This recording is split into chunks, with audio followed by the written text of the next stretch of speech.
First card, I have selected one of the yellow card bases. This kit came with 5 different sheets of cardstock. There's yellow, pink, white, black and grey.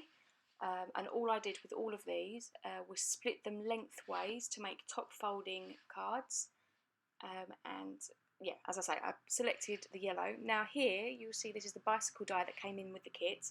And I actually wanted to have the bicycle facing the other way to that which it's supposed to be directed. I wanted the bicycle to look like it was riding off the side of the card. So instead of die cutting it from the front, I laid the die on the back side of the patterned paper, so to flip it, as it were. And here you're just seeing me run some double-sided tape around the outside edge, because it's actually the negative space that I want of the bicycle die. And then for the smaller, more intricate parts, I've got my Nuvo fine tip glue pen, and I'm just running around the edges because I don't like it when you try and put a card in an envelope and it catches. I just think it's irritating when you've spent that much time and that much effort making a nice card. You want it to, you know, do as it says on the tin and be a nice card. So yeah, I've just popped a bit of glue on there and the double-sided tape to reinforce the acetate on. And here you'll see I've just laid that little bicycle back into the negative space, and I've just put in some multimedia matte onto actually a bit of waste cardstock there, and I'm just paper piecing back into place the negative spaces apart from the wheels, because I want the wheels to remain negative, as it were, so that there is the space to see what is going to be going behind. So, as you may well have guessed, this is me putting together a shaker card, and all I have here is my double-sided foam tape. I've folded it back on itself. I'm not sure who I saw this from originally. It's a bit of a trick, but it's perhaps Christina Warner or Jennifer Maguire, maybe Amy R. I'm not sure. But folding it on the roll is so much easier than trying to put a layer down and then put another layer down without having overhang. Because when you have the bit of overhang, you've always got the risk that the sequins are going to wedge in there. I mean, they even still do on occasion with this method, but you're reducing the risk greatly. As you can see, I'm running through with my anti-static powder tool. That powder will take away all the sticky that is exposed, so it helps out. So I've created a gully, and then I laid my sequins down on the card front, put more foam tape around the back of the pattern paper, and then just laid that carefully on top. So that's now stuck down. So here I'm getting the sentiment together, and I decided to go with hello, and I've stamped that in VersaFine, and then use some Nuvo clear embossing powder over the top just to give it a nice shine. And then using my paper trimmer there, I've just trimmed it out to make a smaller panel, and then I've cut a very thin strip of the charcoal grey pearlescent cardstock. And I wanted to put a fishtail on this, but I wanted to do something a little bit different, as it was quite broad and I wanted to put something unusual underneath. So I moved the centre of the fishtail up a little bit so that it was in line with the O on hello, and I stuck that little strip down and then put some sequins on the strip and around as if they were coming out of this bicycle that was riding off into the sunset. Here's card 2. So this one, again, I've just taken one of the patterned pieces and I've got a black card base. Now, this is ever such a simple card, and I love a window card. If you've been watching my videos, you'll see that I often try to make the actual bases a little bit different. That's what I enjoy doing with a card, to make it unusual. But here I've just cut a strip off of the edge. It's all done by eye, I'm afraid. I don't tend to measure things very often. If people are really keen for it, pop a comment below and I will try to comment the sizes. Here are the peel-offs. Now, this is obviously the second already set of peel-offs that have been manufactured by me. Last month I put in the metallic blue into the celebration card kit. And obviously you've seen the sequins as well in the last card. How did I not even mention that? That's the first Love From Lizi custom mix. I did have one called Moonstone that sold out quite some time ago, so this is very exciting. But anyway, back to the card. My apologies. I used a die to cut a rectangle from the front panel, and then I trimmed down one of the little tag stickers that came in the kit and laid it using my scissors into the gap. And here I'm running some peel-offs along the edges, and what you're about to see is a real good trick when it comes to the border peel-offs. and that is you make the edges overlap and then you push your blade into them and it miters the corners and it looks so professional. And then I popped a couple of the black gems onto the tag, cut a couple of tiny little snips at the top so that the twine has something to sit in, and tied a small bow, and that is card number 2 all sewn up. Here's card number 3. So this one I wanted to do something a bit different, and I have heeded all of your advice when it comes to sticking down vellum. You will all be very pleased to hear. However, this piece of white cardstock, I must say, is from my own stash. I've pulled it in and I just cut lots of little strips, run some double-sided sticky tape along the back, and then using the lines on the grid mat, I space them out. Now, I'm not great when it comes to measuring and numbers. I like doing things by eye, and I know some people really don't enjoy it. So this, I stuck 2 down at either end, then 1 in the middle, and then I laid the other 2 down in what looked like the middle spaces from there. I hope that makes sense. But I made sure that the card was at right angles to my grid. Here I'm stamping my vellum and heat setting it. Now this is the first time I've ever used this. I did not read the instructions. I had no idea what I was doing, so I really did speed this process up. However, it's fantastic. And I burnished it down as I've seen everyone doing it. And then just stuck it down straight onto my card base, and I was really chuffed. So thank you everyone who made the suggestions. I run some Nuvo glue over the centre of the flowers and then use the black glitter just for a little bit of extra interest. So, up and on to card 4, I'm using my stamp set, the second Love From Lizi exclusive stamp set. You're not going to hear the end of me saying exclusive, I'm afraid. I'm really sorry, it's so exciting.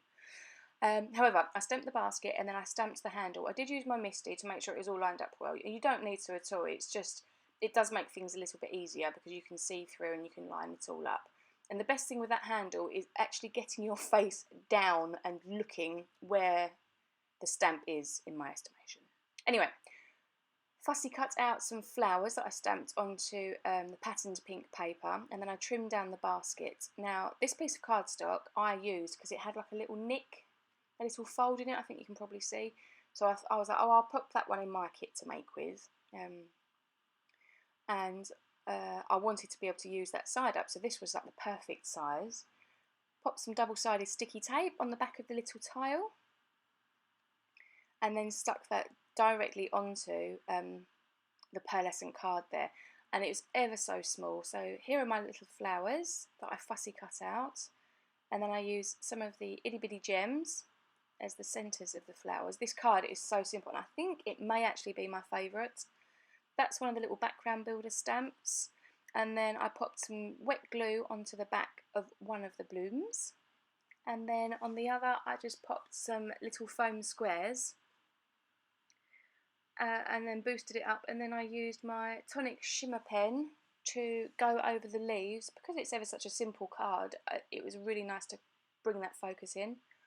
Popped some double-sided foam tape on the back of my little picture tile, and then using the lines on my grid mat, because when a card is this simple you have to have your lines straight because it jumps out like a sore thumb.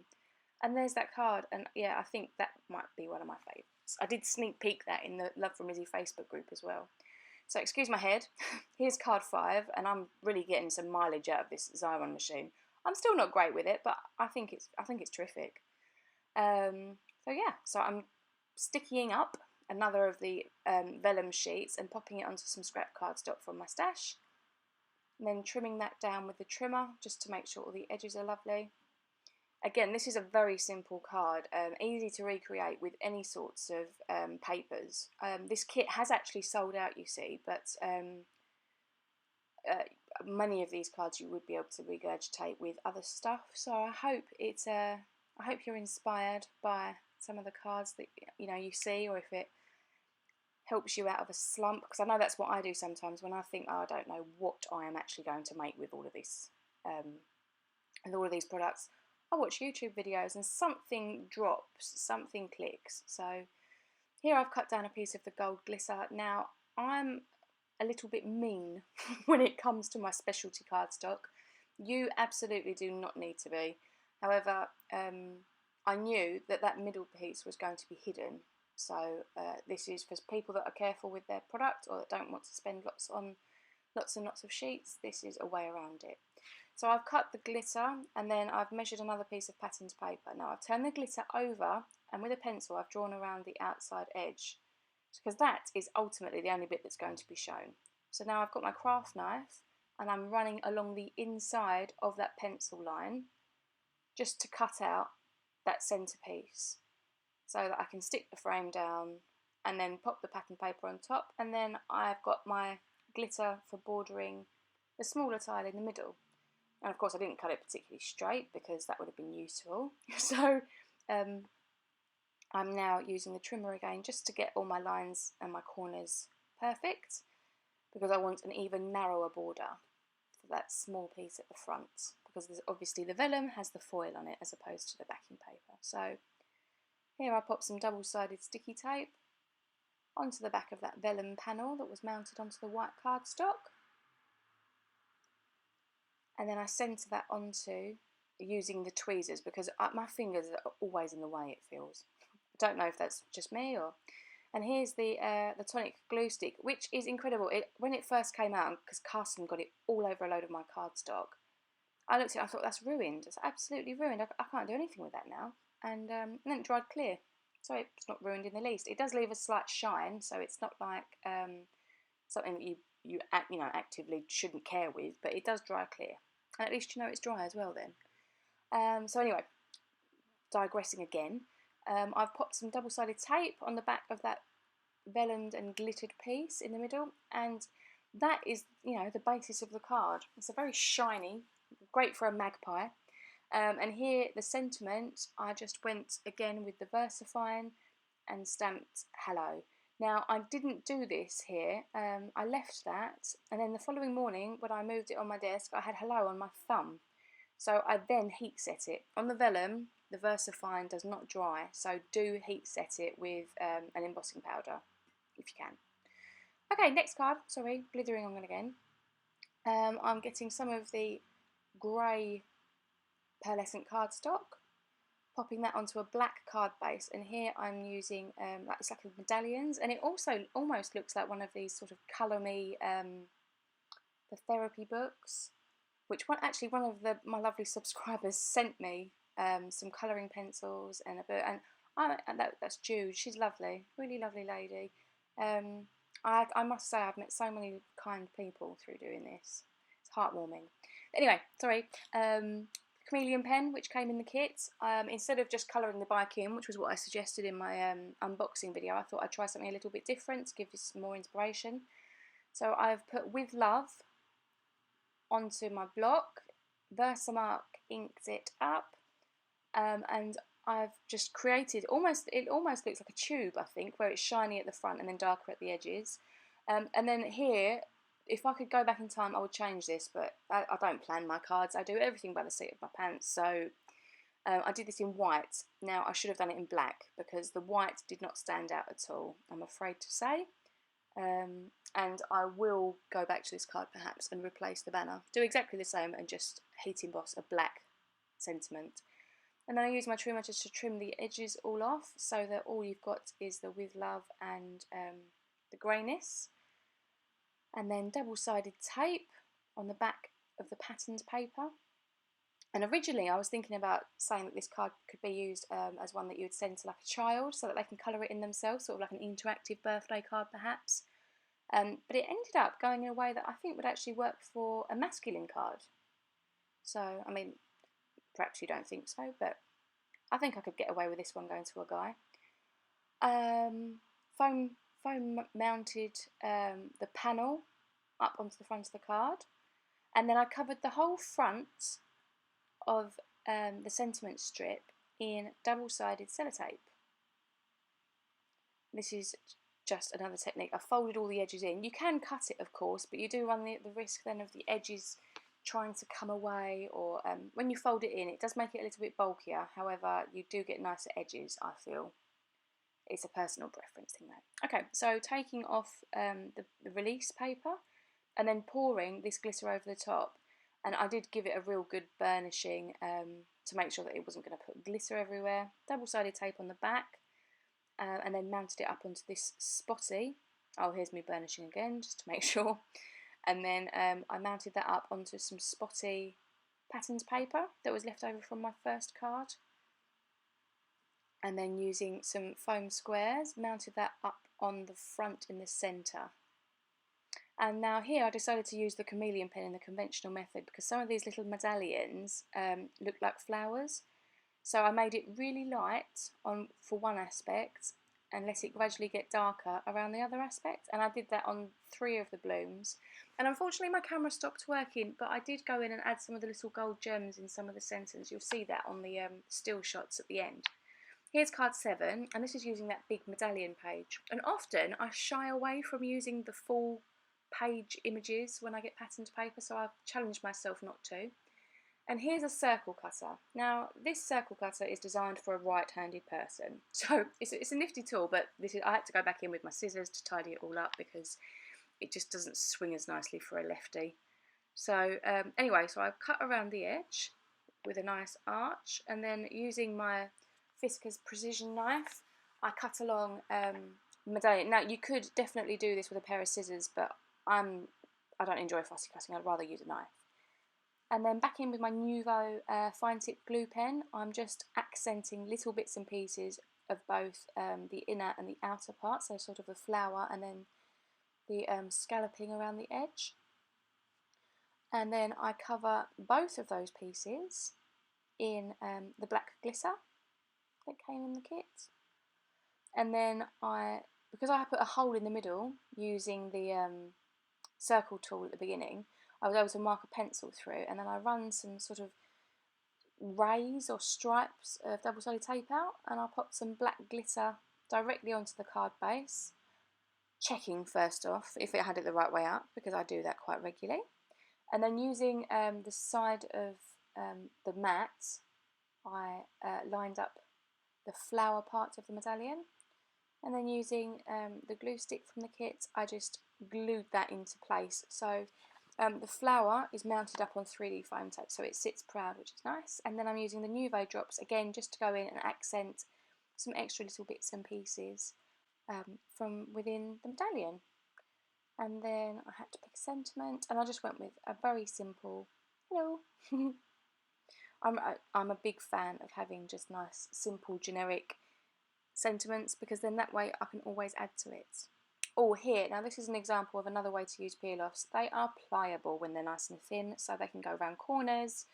You can warp them. So I used a black peel-off, which was obviously from my stash. It didn't come in this kit. And I ran it around the edge of the medallion, and then I stamped hello in VersaFine ink again.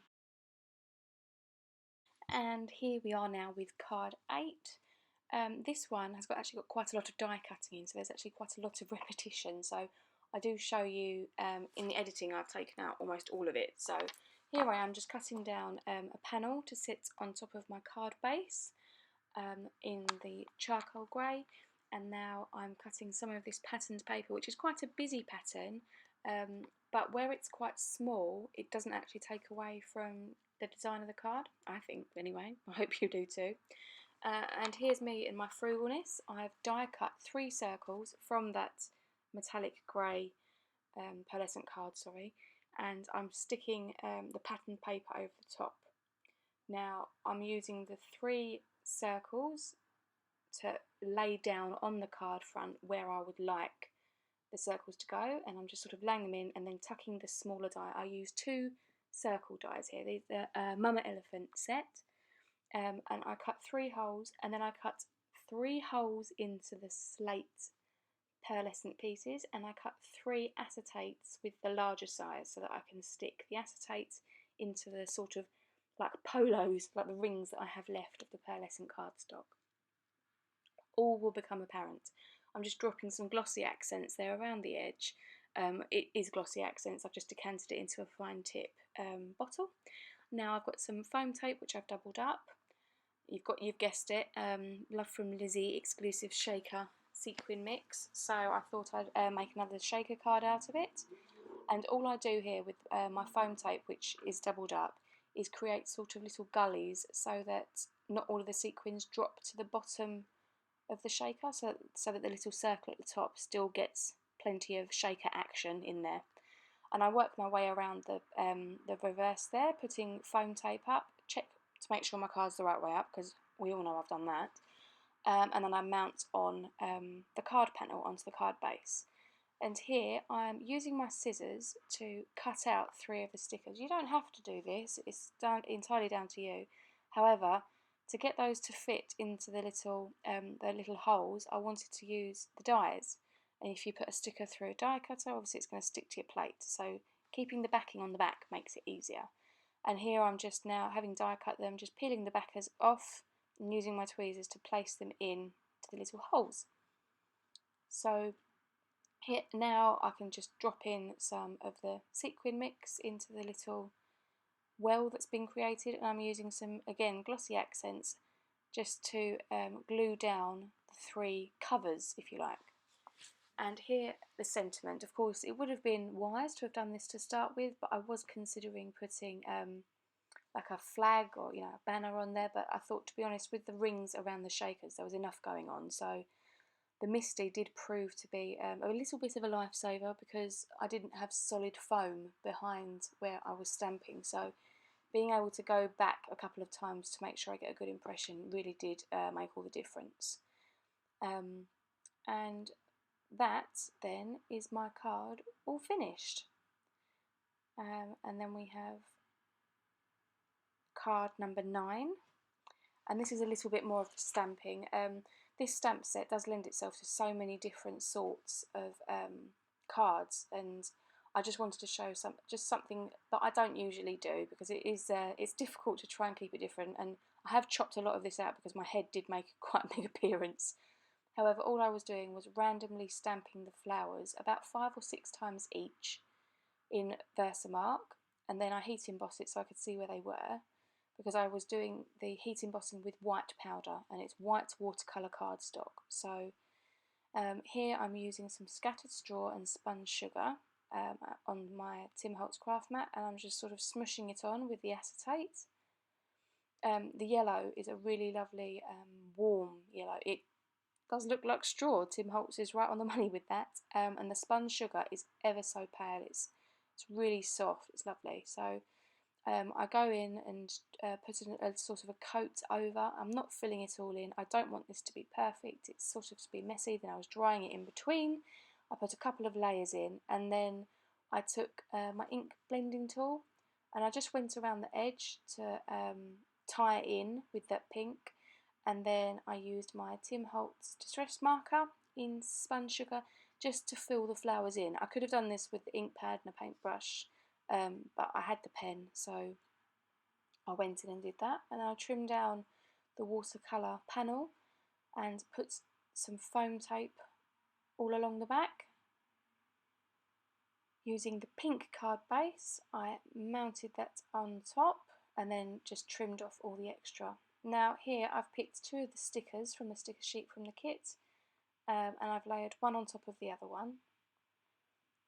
And considering how it was I wanted to attach here, I had a little bit of an and ah, but then decided to pop it onto the gold mirror, and I deactivated the stick behind the little tag on the edge so that it made it easier for me to snip away. And then I left ever such a fine border, just so there was a slight shine and a bit of definition to sit it away from the background, but not enough that it was going to steal the show, because the background is the key part of this. And then using my little craft knife there, I've just encouraged the circle through the gold, and then I'm just trying to work out what I'm going to do, and I use the yellow and the pink baker's twine, thread it through the loops, and then I wind that around twice, and then I tie them in knots. And because I was being a little bit frugal with my twine, so then what I did was I pulled all of the knots and the tails behind the tag, and then just used some washi tape. It doesn't matter, it's the back of the card, you could have used any sort of tape, to be honest, and then just trimmed off to make sure they didn't hang out. And then I used a couple of the clothes pegs just to peg on either side of the tag, and that's the end of card number 9. So here's card 10, the final card, and I fussy cut around the top of the bicycle. And here's, oh, my head again, sorry guys. And here's me using this Zyra machine, and I'll tell you what, I am sold. It's brilliant. I think I'm probably going to end up making everything into stickers going forward. But here, I'm just measuring up whereabouts I want to place it on there, and I know that my card blank is a little bit longer than I want it to be, so I didn't position the bike right on the edge so I could trim a bit off. Cut a very thin slither there of the glitter cardstock, and then I'm umming and ahhing over which end of this border to use, and then again pop that through to turn it into my little sticker, and give it a little burnish with my bone folder. And then I'm contemplating which way up to put the scallops, and I decided to have it coming up from the floor, as it were. And then a little dab of glossy accents just along the back of that glitter cardstock, just to cover over the seam between the vellum and the bicycle. And then I use another little tag from the sticker sheet, pop it in, turn it over and trim off all the little excess pieces from the top and bottom. And then I pop some glossy accents over the little file tab which says happiness. And then I run along and just randomly scatter a few drops of crystal drops of the pink carnation that came in the kit, and then I also run back in with the glossy accents, just put a few blobs here and there, which is how I often like to do my sequins. If I overthink it, they end up looking ever so regular, so I do sort of have to just drop them on. And that's the end of it. So these are the leftover items from my kit. There's still plenty of scissors, lots of glitter, the chameleon pen, the crystal drops, the majority of the gems, the glue stick, the peel-offs I only used a couple of strips of. There's still specialty card, about 7 pieces of the vellum, and lots of scraps of paper, and there's still 4 whole sheets of 6x6. So there's still plenty of mates left in there. And then the additional products, glossy accents, my mini mister, VersaFine, Versamark, some like general tools. I did use 2 die sets, a Mama Elephant set and a Tim Holtz set, obviously my new sticker maker, double-sided tape, pens, ruler, watercolour cardstock. I did also have my stamp set and my twine left over, which I didn't show, but here are all the still shots. The very last one is the one that I didn't get the good recording on, so do have a little look at that. Thanks ever so much for sticking with me all the way up until the very end. This kit obviously has sold out, but there is plenty of inspiration coming from all the various members, and I will be back very soon with my next instalment of 3 cards, 1 pack. I hope you've all enjoyed yourselves. Thanks ever so much. Do take care, and until next time, happy paper crafting. Thanks. Bye.